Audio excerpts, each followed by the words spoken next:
Hey, I say again, man. Then I can in this video. Tell me you much and in this video. Ibani, uge belugbo na mgbagbu. Ka anyị gwa na Obi Cubana okwu. Ka anyị gwa ya okwu maka na asọkọta eze anya ekpuru nkịta gwa ya okwu. Mana Obi Cubana awụ ọdụ eze. Biko nenekeneri nwanne anyị Obi Cubana, nenekeneri video. Shey Tinubu visit ge nenekeneri. And if we shall stand, Bola on your mandate, Bola on your mandate, Bola on your mandate, we shall. Hey! Bola on your mandate, we shall stand, Bola on your mandate, Bola on your mandate, Bola on your mandate, we shall. Hey! Obi Cubana. Obi Cubana ihe ọgwọ ube dolu na-arụsị ihe ọgwọ onye fọ mfọju akpa ya Obi Cubana omenụkọ hey Obi Cubana ibe anyị na akwụkwọ aka Obi Cubana nọ na-amụ ka ewu akpụji eke eyeme nleri na-achị olu oge asịsị gụọ on your mandate ọ na-eme ahụ gụọ na on your mandate ọ na-eme ya ebenebe Obi Cubana gee ntị ka m gwa gị ihe ha nwe onye izizi bịa ya nwe onye ikpeazụ ịma onye a na-akpọ Atonzeribe jee gụọ maka Atonzeribe eziokwu na onwe ezi onye na-anụ nụ maka ya taa mana o nwere ego nnukwu ego jee gụọ maka Atonzeribe ripọt wụ na mgbe a na-anọ agha Biafra Atonzeribe na-eleshi Naijiria ngwa agha na-eleshi Biafra Atonzeribe maka ego ọ na-akpata anya bụ ego ọ kpata anya bụ ego ebe ego nwa na-adị onye maji ya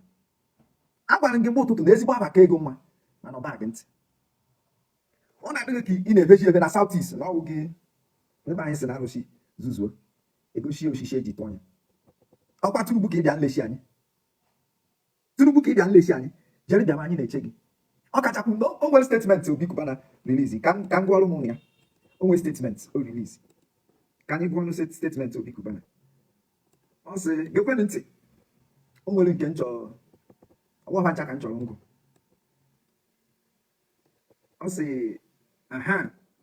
ọ sị service continue to guide me and this new role does nothing to alter my commitment to integrity, community growth and responsible leadership. Obi Cubana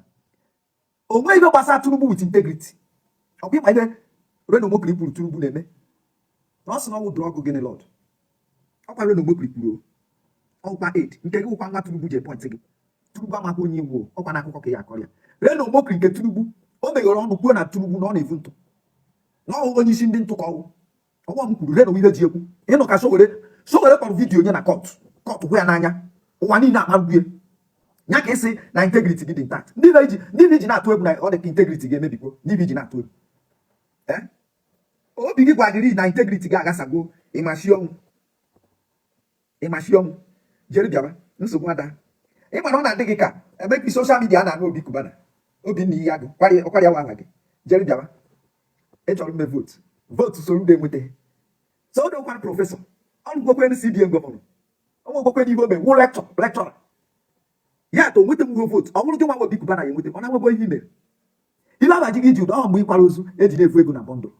ọkwa ibe eji mara gị onwe ihe ọzọ ya ka ịkara obi si na ewu city boy coordinator ibere anaghị eme gị Obi Cubana ibere ọkwa ịhụrụ tata akpọchafugo m aka anyị anything gbasara Obi Cubana na integrity akpọchafugo m aka ya onweghị ibe jikọ a na-emekọ ibe ememekọ ibe with Obi Cubana but anything require nchọ onye nwere integrity aka m afụgo ya ịchọ ha na mme ibe nwere need onwe integrity anọghị m ya aka m afụgo na Obi Cubana ana m achọkwana mmiri ka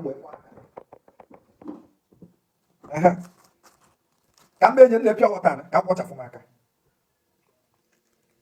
ihe ọ na-gbasara integrity aka m afụgo n'ebe Obi Cubana ihe ọ na-gbasara integrity aka m afụgo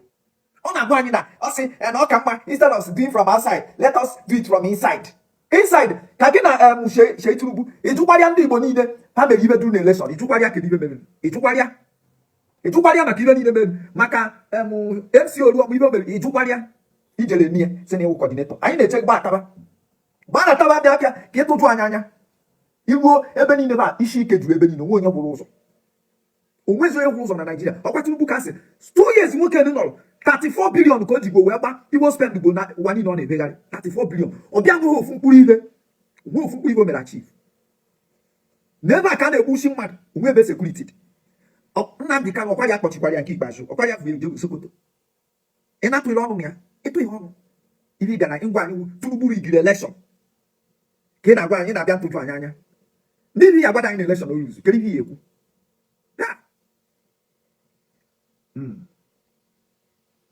gwakere mgbe owu ibe Obi Kubana nwere o ji dị akụ ya bịa tụju anya ọwa ego ihe nwekarịa ego karịa ata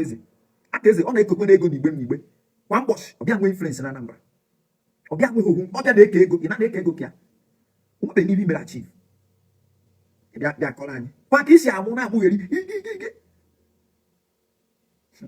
ọkwa chief priest je asị asị ya gbudu ikpere na ogbudu ikpere n'ihu vice president ese gị picture mebe ọya n'ụwa niile nke na abịagwo na nke gị see gị vidio mebe ọ gị kama ihe emebe biznes focus on biznes gị iwee chọọ nwe ya aka na politiks Ifeanyi Uba na-emebu biznes gịnị gburu biznes Ifeanyi Uba ọ were aka na politiks before nwụọ ka mkpụrụ obi Ifeanyi Uba na zuo ike na ndokwa before nwụọ o ji Costaris ụgwọ nnukwu ụgwọ ndị ihe na asset recovery of income masses property maka o ji ụgwọ ọ mara politics and business gwa ka ị mabara egwuchi m ebere m na-emere gị Obi Kubana o nwere akwụkwọ egwu a na-agụ n'Igbo akwụkwọ ukwe asị na-aga dịka kpakpando ụtụtụ ka ife ya furu mgbanwe wara otu aka ga-esi n'ụwa ka wee naanị ọlụ anyị ka ga-eji cheta naanị ọlụ anyị ka ga-eji cheta kedu ife a ga-eji cheta Obi Kubana ife a ga-eji cheta bụ na Obi Kubana bụ omenụkọ kedu ife a ga-eji cheta Obi Kubana ọ ghọrọ ubedo na alụsị kedu ife a ga-eji cheta Obi Kubana fọmfoju akpa kedu ife a ga-eji cheta Obi Kubana betrayer anybody na win on Lagos as you go back to your fatherland onye ahụ achọghị Igbo ndụ Obi Kubana is a betrayer ọ ihe anyị ga-eji cheta gị ịbịakwanye ekwu nwekwenye ya nụso gị ọgụ ma ọ gịnị mana taa agụfugo gị n'ọgụgụ anyị agụfugo gị gị n'ebe a na-agụ ndị Abakụ ndị anything gbasara integrity ewefugwa aha gị ya Obi Kubana ibere na-egbukwa ego ya nwanna ibere ya dịbagodu mgbe ọzọ ka m gbarịjie ihe niile kịta bụ mkpote ajọs mmechara ihe ka mmecharagodo okwu ya dịbagodu